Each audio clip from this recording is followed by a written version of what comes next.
Chapter 2, Lesson 5 of Geometry, looking at the last lesson in Chapter 2, and we're going to look at proving angles congruent. And we're going to spend a couple videos looking at some angle theorems, and then we'll spend one more video looking at how to use those theorems then to write geometric equations and then use those equations to solve for unknown quantities.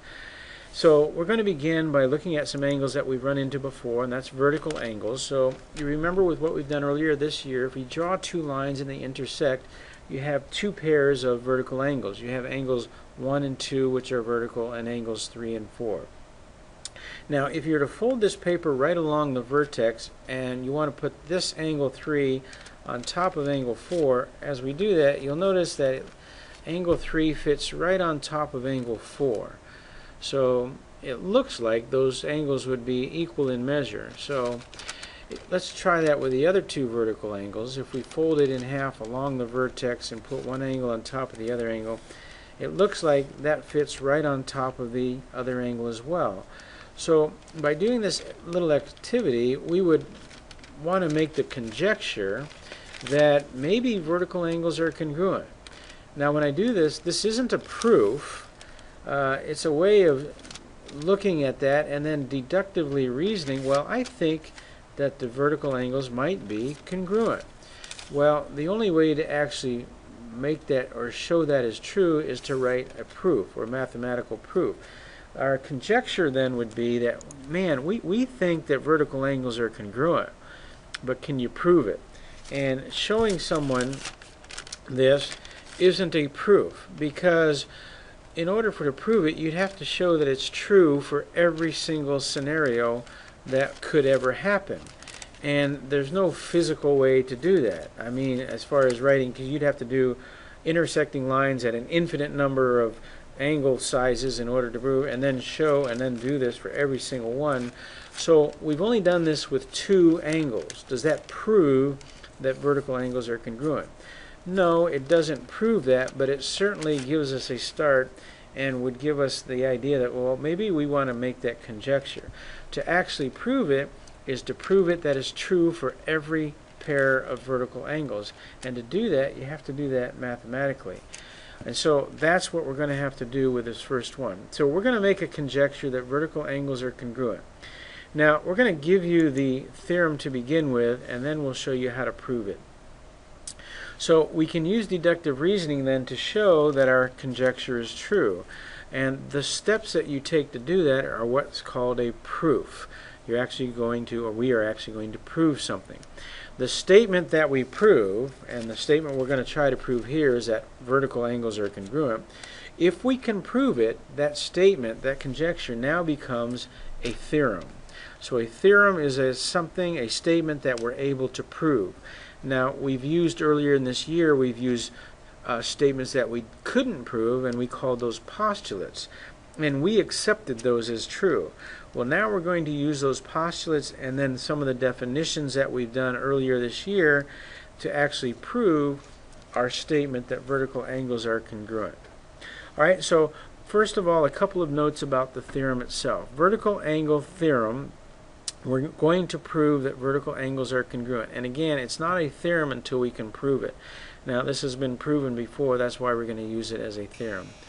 Now, whoa, bell. Time for lunch for junior high. So, the vertical angle theorem is the name of this theorem. Now, I want you to take note of this number right here, Theorem 2.1.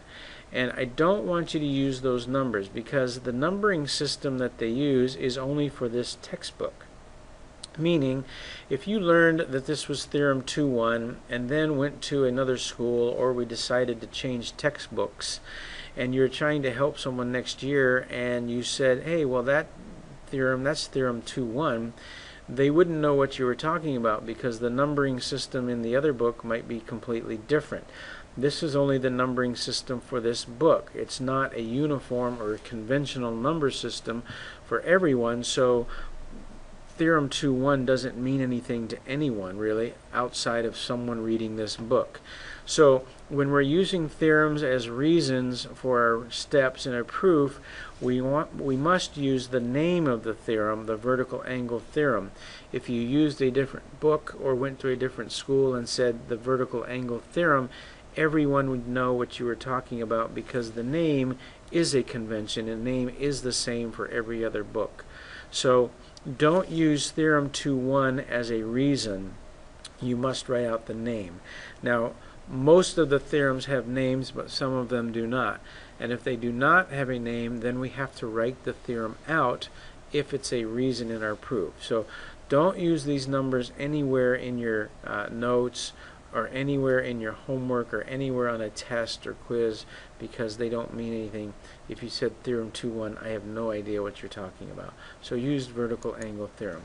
So a theorem is a proven statement, something that we can prove, and the vertical angle theorem says that vertical angles are congruent. Now let's talk about a proof, or the different types of proof. Now in a proof of a theorem or any other thing that you're trying to prove, you're given a list of things that are given to you. In other words, there's certain things that you know to start with. Those are called your givens. And it could be a list. It could be 2 or 3 things, or it could be just one thing. So you usually, no, you're always given something that you can start with. Most cases then you're also given a diagram which demonstrates or illustrates what's been given. So you'll want to look for your diagram. If you're not given a diagram, you want to create one for yourself, because you want to take these givens and put them in a diagram so you have a visual picture of what it is that you are starting with, and that will really help you then decide, well, where can I go from here when I'm trying to prove this. So always include the diagram if one's given, or if not, create one for yourself. And then you'll always be asked to prove something, so that's what will be what you're going to show is true. So in every proof that you do, whether it be on homework, quiz, test, you need to have these 3 items on your paper to begin with. So you need to write what's given. You'll need to have the diagram, either copy the one that's given or create one for yourself. And then you must also show what it is, or have on your paper what it is you're going to prove. So these 3 things must be included in every proof that you do. Alright, now there are different forms of a proof. I prefer the 2-column proof. Actually, I prefer a 3-column proof.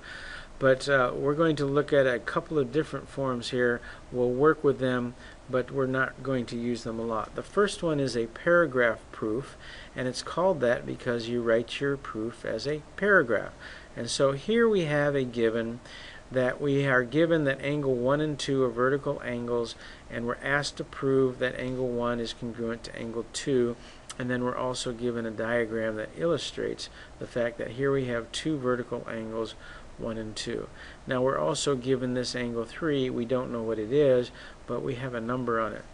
So now we want to prove this theorem, and the only thing we know to start with is that angle 1 and angle 2 are equal. No, that's what we're trying to prove. We only know that angle 1 and angle 2 are vertical. So we have to begin thinking about, well, what do we know about the diagram just based as we look at it.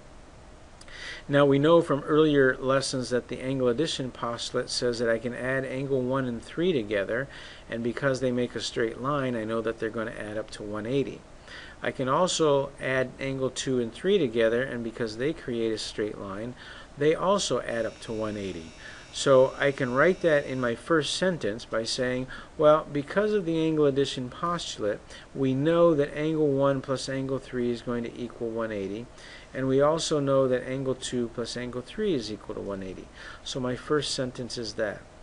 Then we can use our algebraic substitution property to get this statement that angle 1 plus angle 3 is equal to angle 2 plus angle 3. Now how do we get that? It says here by substituting. So look closely here. It says that 1 and 3 is equal to 180 and 2 and 3 is equal to 180. So anywhere I see 180, I can put in its place angle 1 plus angle 3 because it means the same thing. It says here they're equal. So I can go back to this first statement here. I can take out this 180 and put in angle 2 plus angle 3. I can substitute that in because 180 and angle 2 plus angle 3 mean the same thing. So my second sentence says that. Then I can subtract angle 3 from both sides which leaves me that the measure of angle 1 is equal to measure of angle 2, or that angle 1 is congruent to angle 2. So by subtraction, I can get what I'm asked to prove. Okay, so that's a paragraph proof, and again, it's stated as a paragraph. That's why we have the name. So a paragraph proof is a proof that you write in sentences, and then this would be an example of that. So now that I've shown that the vertical angles are congruent by a proof, we now know that this will work for any size angle. So it proves that my conjecture with these two angles is actually true for any angle. So now my conjecture that vertical angles are congruent now becomes a theorem, which we can use to prove other things as we move forward. So one final note about theorems. You can't use a theorem until it's been proven. In other words, I can't have this conjecture that I think vertical angles are congruent and then in another proof say, well, vertical angles are congruent. In other words, I couldn't start this proof by saying, well, 1 and 2 are congruent. Well, how do you know that? Well, because I think vertical angles are congruent.